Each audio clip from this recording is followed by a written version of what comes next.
Hi అండి. అందరూ ఎలా ఉన్నారు? బాగున్నారా? మీరందరూ బాగుండాలని మనస్ఫూర్తిగా కోరుకుంటున్నాను.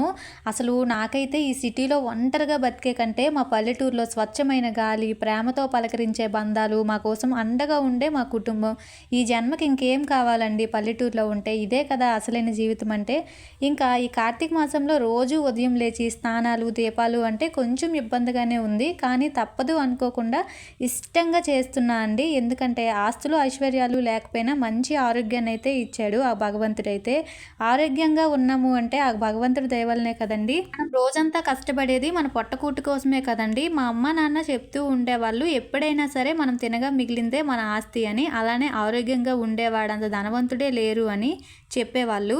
ఇంక ఈ సంవత్సరం అయితే చలి చాలా దారుణంగా ఉందండి. ఎంత చలి ఉన్నా సరే మార్నింగ్ దీపాలు పెట్టేసి ఇంకా మిగతా పనులన్నీ స్టార్ట్ చేసుకుంటాను. ఈ రోజుల్లో డబ్బును పొదుపు చేయాలి అంటే చాలా కష్టమండి. ఎందుకంటే పిల్లల ఫీజులు, ఈఎంఐలు, నెలవారీ సరుకులు, ఇంటి అద్దెలు, ఇంకా ఇలాంటివి ఎన్నెన్నో చిన్న చిన్న ఖర్చులు ఒక మిడిల్ క్లాస్ వాళ్ళకి ఈ ఖర్చులన్నీ భరించుకుంటూ నెల చివరకు వచ్చేసరికి కత్తి మీద సామేనండి. మనం చిన్న చిన్న చిట్కాలను పాటిస్తే గనక డబ్బులను కొంచెం కొంచెం పొదుపు చేసుకోవచ్చు. అందులో మొదటిది, మనం నెల నెల కిరాణా సరుకులకని దుకాణానికి వెళ్లే ముందు మనకు కావాల్సినవన్నీ కూడా ఒక పేపర్ మీద ఇంటి దగ్గరే ఒక లిస్ట్‌లా రాసుకొని వెళ్ళాలండి. అదే మనం రాసుకోకుండా వెళ్ళామే అనుకోండి, అక్కడ మనకు కంటికి కనిపించినవన్నీ కొనేస్తాము. నిజంగా మనకి అవసరం ఉన్నవి కొనడం వేరు, కంటికి కనిపించినవి కొనడం వేరండి. అందుకే మనకి కావాల్సినవన్నీ కూడా ఇంట్లోనే ఒక పేపర్ మీద ఒక లిస్ట్‌లా రాసుకొని వెళ్తే అవసరమైనవి మాత్రమే కొనుక్కోవచ్చు. ఇలా చేయడం వల్ల కొంత డబ్బును కూడా మనం ఆదా చేసుకోవచ్చండి.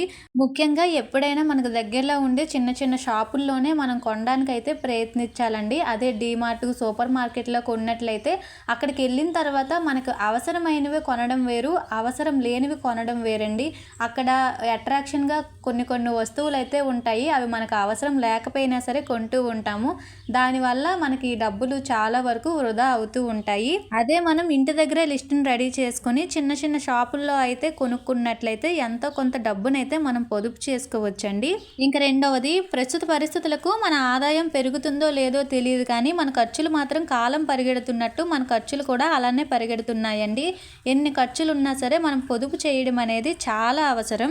ఇంకొకటి, మనం ఈఎంఐలు, లోన్లు, ఫైనాన్స్ ఖర్చులు తగ్గించుకోవాలండి. ఈఎంఐ అయితే చెప్పనక్కర్లేదు, కరెక్ట్ టైంకి చెల్లించాలి. అదే టైంకి చెల్లించకపోతే ఎక్స్ట్రాగా ఫైన్ అనేది పడుతుంది కదా. మనం ఈఎంఐ టైం దగ్గర పడుతుంది అంటే మనం డబ్బులు ఖచ్చితంగా రెడీగా పెట్టుకోవాలండి. ఈఎంఐ ఫైన్ పడకుండా కరెక్ట్ టైంకి డబ్బును కట్టినట్లయితే అది కూడా మనం పొదుపు చేసినట్లేని ఎంతో కొంత.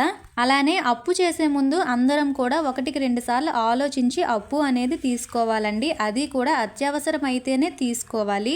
దానికి మనం అప్పు తీసుకోకపోవడమే చాలా బెటర్ అండి. మనం అప్పు తీసుకున్నాము అంటే ఖచ్చితంగా దానికి వడ్డీ అనేది కడుతూ ఉంటాం కదండి. ఒక నెల వడ్డీ కట్టకపోతే మరుసటి నెలకి అంటే తరువాత నెలకి ఎక్కువ వడ్డీ అనేది ఇవ్వాల్సి వస్తుంది. అంటే మనం తీసుకున్న వడ్డీ కంటే అసలు అనేది ఎక్కువైపోతూ ఉంటుంది. కానీ ఇప్పుడున్న పరిస్థితిలో ఒక్కసారైనా సరే డబ్బును అప్పుగా తీసుకోవలసి వస్తుంది. డబ్బు విషయంలో ఎవరు కూడా తేలిగ్గా తీసుకోవద్దండి. అలా అయితే మనం నలుగురిలో చులకన అయిపోతాము. డబ్బు ఒకటే జీవితం కాదండి. జీవితంలో డబ్బు అనేది మాత్రం ఖచ్చితంగా అవసరమేని మన తల్లిదండ్రులు ఎన్నో ఆర్థిక ఇబ్బందులు పడి ఇక్కడి వరకు మనల్ని తీసుకొని వచ్చారు. వాళ్ళు పడ్డ కష్టం అనేది వాళ్ళ పిల్లలుగా మనం పడకూడదు అనుకునే వాళ్ళు. ఇప్పుడు మనం కూడా మన పిల్లలు ఎలాంటి ఇబ్బంది లేకుండా ఉండాలని ఆలోచిస్తూ ఉంటాం కదా. అలా అని పిల్లలు అడిగిందల్లా కొనివ్వడం అలవాటు చేసుకోకండి. ఎందుకంటే మన స్తోమతకు తగ్గట్టుగా చిన్న చిన్నవైతే కొనివ్వగలం, కానీ వాళ్ళు అదే రీతిగా ఏది కావాలి అంటే అదైతే మనం కొనివ్వలేం కదండి. ఇప్పుడున్న పరిస్థితిలో పిల్లలకి ఏమి ఇవ్వకపోయినా సరే వాళ్ళ ఆలోచనలే మారిపోతున్నాయి.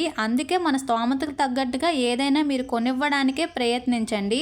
అంతేకాని మీ పిల్లలకి నీకు ఏది కావాలి, ఏది వండాలి, ఏం చేసి పెట్టాలి అని అడగకుండా మీరు ఏం కొనాలి అనుకుంటున్నారో, అలానే ఇంట్లో ఏం వండాలి అనుకుంటున్నారో అదే చేయండి. పిల్లలు చిన్నగా ఉన్నప్పుడే వాళ్ళ అభిప్రాయం తెలుసుకొని మనం చేసామే అనుకోండి, ఉదాహరణకి తిండి విషయంలో అయితే మనం చేసింది తినకుండా అది కావాలి, ఇది కావాలి అని అంటూ ఉంటారు. ఆ టైంకి మన దగ్గర ఉండొచ్చు, అదే ఇంట్లో ఉండొచ్చు, ఉండకపోవచ్చు.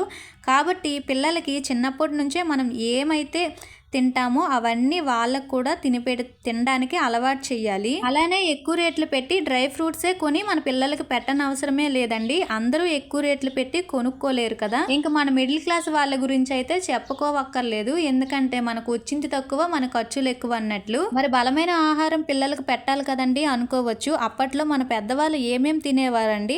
రాగి జావ, శనగలు, శనగుండ్లు, నువ్వుండలు, బెల్లం చక్కి, అదేనండి బెల్లం ముక్క, గోధుమలతో చేసేవి, అంబలి, కొర్రజావ ఇలాంటివే ఎక్కువగా తినేవాళ్ళు. ఇవన్నీ కూడా ఆరోగ్యానికి చాలా మంచిదండి. మీకు స్తోమత ఉన్నట్లయితే మీ స్తోమతకు తగ్గట్టుగా డ్రై ఫ్రూట్స్ కూడా కొని పిల్లలకు పెట్టండి. స్తోమత లేని వాళ్ళు, మన మిడిల్ క్లాస్ వాళ్ళు అయితే చాలా వరకు ఎక్కువ రేట్లు పెట్టయితే డ్రై ఫ్రూట్స్ కొనుక్కోలేరు కదా. అలాంటి వాళ్ళ కోసం అయితే ఇవన్నీ కూడా నేను చెప్తున్నానండి. అప్పట్లో మన పెద్దవాళ్ళు డ్రై ఫ్రూట్స్ ఏమీ తినేవాళ్ళు కాదండి. ముందు చెప్పినవన్నీ కూడా తినేవాళ్ళంట. మన పెద్దవాళ్ళు చేసిన పనిలో సగం పని కూడా మనం చేయలేకపోతున్నాము. అంటే ఒక పావంతు కూడా మనం చేయలేకపోతున్నాము. దానికి కారణం ఒక విధంగా మనం తినే ఫుడ్. ఇంకొకటి అన్ని విషయాల్లో కూడా ఇప్పటి వాళ్ళైతే సుఖపడిపోయారండి. అంటే పిండి రుబ్బే దగ్గర మిక్సీలు, బట్టలు ఉతికే దగ్గర వాషింగ్ మిషన్లు, అప్పట్లో ఆరు బయట చల్లని గాలి పీల్చేవాళ్ళు. ఇప్పుడైతే ఇరుకిరు గదిలో ఏసీలు. మన కర్మ కాకపోతే ఇప్పుడు గిన్నెలు తోమడానికి కూడా మిషన్స్ అయితే వచ్చేసాయి. ఇంకా ఇప్పుడు జనాలు అయితే సుఖజీవితానికైతే అలవాటు పడిపోయారు. సరే వీటిని పక్కన పెడితే మనమైతే మిడిల్ క్లాస్ వాళ్ళం కదా. వేరే వాళ్ళతో పోల్చుకోకుండా బతకడం అనేది నేర్చుకోవాలి. ఎవరో ఏదో కొనుక్కున్నారని, వాళ్ళు అలా బతుకుతున్నారని, వీళ్ళు ఇలా బతుకుతున్నారని అనుకోకుండా మీరు మీ జీవితాన్ని హ్యాపీగా ముందుకు కొనసాగించండి. మీరున్నంతలో మీ జీవితం అనేది ఎంతో అందంగా ఉంటుంది. మేము కూడా మీలానే మిడిల్ క్లాస్ వాళ్ళమండి. నేను ముందు వీడియోలో మాకొచ్చే కొద్ది సంపాదనలో నేను ఎలా పొదుపు చేసుకుంటాను అనేది ఒక వీడియో అయితే చేశాను. ఆ వీడియో మీరు ఎవరైనా చూడకపోతే వెళ్ళి చూడండి. మీకు కొద్దో గొప్ప కొంచెం యూజ్ అవుతుంది అనుకుంటున్నాను. ఇంకా నెక్స్ట్ వీడియోలో మాకొచ్చే కొద్దిపాటి సంపాదనలో నేను ఎలా పొదుపు చేస్తాను అనేది మరికొన్ని టిప్స్ అయితే మీతో షేర్ చేసుకుంటాను. మీకు ఖచ్చితంగా అవి యూజ్ అవుతాయండి. మిడిల్ క్లాస్ వాళ్ళమంటే ఈ రోజుల్లో బ్రతకాలి అంటే చాలా కష్టం. అన్ని అడ్జస్ట్మెంట్ అవుతూ ఉండాలండి. అడ్జస్ట్మెంట్ అంటూ ఏమీ ఉండదండి. మనం ఎక్కువ ఖర్చు పెట్టిన దగ్గర, అవసరం లేనివి కొనుక్కునే దగ్గర అవి కొంచెం ఖర్చులు తగ్గించుకుంటే మన జీవితం చాలా బాగుంటుంది. ఉన్నంతలో హ్యాపీగా ఉండగలుగుతాము. మనం ఉన్నంత హ్యాపీగా డబ్బున్న వాళ్ళు కూడా ఉండలేరండి.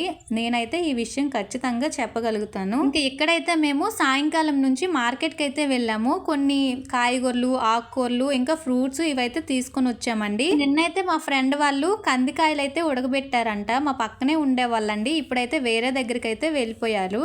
ఇంకా వాళ్ళైతే మాకు కొన్ని కందికాయలు అలానే పచ్చిమిరపకాయలు అయితే పంపించారు. ఇంకా నైట్ అప్పుడు 10 అయితే అవుతుందండి. ఆ టైంలో అయితే మాకు పంపించారు. అవే ఇక్కడైతే తింటున్నామండి. ఇంకా వీడియో ఇక్కడికి ఎండ్ చేసేస్తున్నాను. వీడియో నచ్చితే ఒక లైక్ చేసి నా ఛానల్ని సబ్స్క్రైబ్ చేసుకోండి.